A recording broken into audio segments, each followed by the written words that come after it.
Welcome everyone for this next bonus update of Deus Ex Human Revolution. Today joining me is Mr. DJB making his return, and today we're looking at cutscenes and how they're used in Deus Ex Human Revolution and how it manages to stand out from most other video games.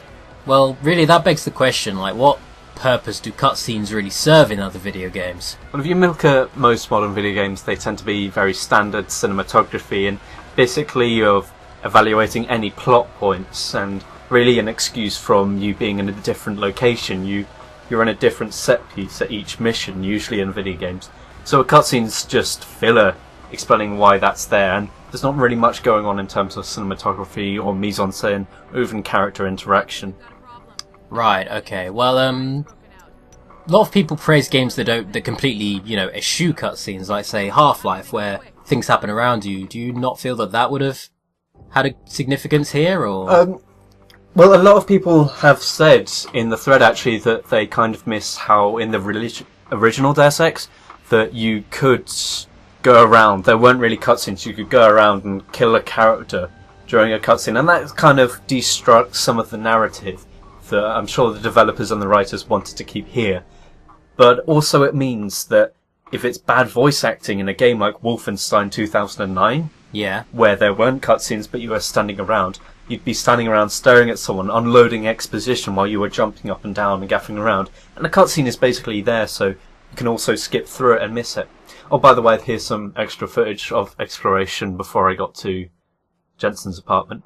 But anyway, there's some interesting cinematography that will happen there, and I'll explain that when we do get there.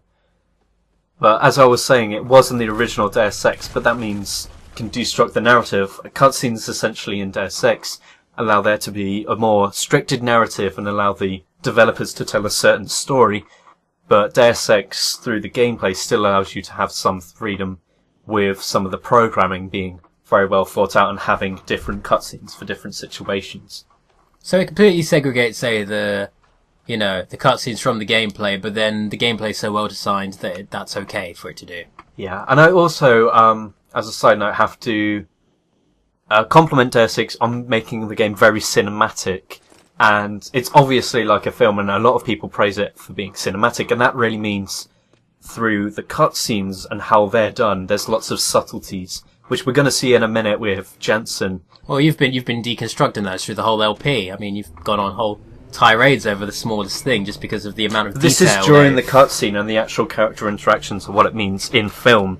And I think as a film, Deus Ex wouldn't work as much because a lot of it's about how you play it and how you decide that Jensen will be a psychopath in one way or another. But a film would have made it a lot stricter.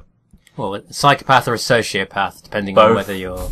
Welcome home, Mr. Jensen. So this is the cutscene that I mainly wanted to talk about because it's got a lot of the subtleties here that I, as a filmmaker myself, I can respect. And it's through the mise-en-scène, character interaction and cinematography.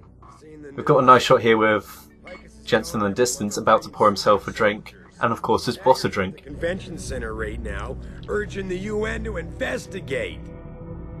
Is it true? Of course not. So there's little character subtleties like that. He knows now, from the previous plot points, that super soldiers are being designed within Seraph Industries. So he knows his boss is lying, so he's not going to give him a drink. Ah, little So it's things. a little character interaction, it's little subtleties that are just shown in shot. It's not addressing it, it's not a line of dialogue saying, well, I know you've lied, boss, so I'm not going to give you a drink. It's a little subtlety. That'd be very Believe petty. me, that's happened in video games that I've seen, and in films as well. Ah. Show don't tell. Yeah, you can say 1,000 things with a still image, but a line of dialogue can still be shit. I suspected. But these people?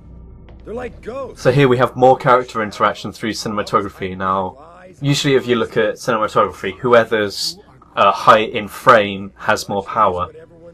And that's usually the case. But if we also look at the character interactions with Jensen, he's very casual, relaxed right now. He's in control of the situation. We can tell who's really in control here over the company. Granted, Seraph may be in control of the company, but Jensen knows what's really going on. So he's more lax about things. And there's these little subtleties that you couldn't get in the standard first-person perspective without cutscenes. You can have mannerisms of characters that you Yeah. can see on your own character, Jensen, that you can't in a first-person view without being taken out of it. Yeah, like if the game were to take control of itself and essentially be a first-person cutscene, which still doesn't really give you a lot, you know? Yeah, basically what Deus Ex is doing is giving us a new perspective, new ways of looking at things compared to other video games through the cinematography. A lot of it is shot reverse shot when you're doing a standard conversation, but pre-rendered stuff like this has a lot more camera work in it, and camera work is a good way of showing your sort of situational mannerisms and relationships between characters, Yeah. because you can fake their proximities with one angle and then pan over to another and it completely changes. But that's all we've got for now. That's cutscenes as a whole.